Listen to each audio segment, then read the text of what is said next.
Man accused of leaving the scene of a car crash which killed his wife in Carter Lake learned his fate today.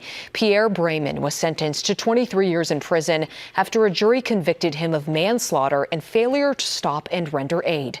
The charges stem from the crash last April, where his wife, Tiffany Brayman, was thrown from the car and later died at the hospital.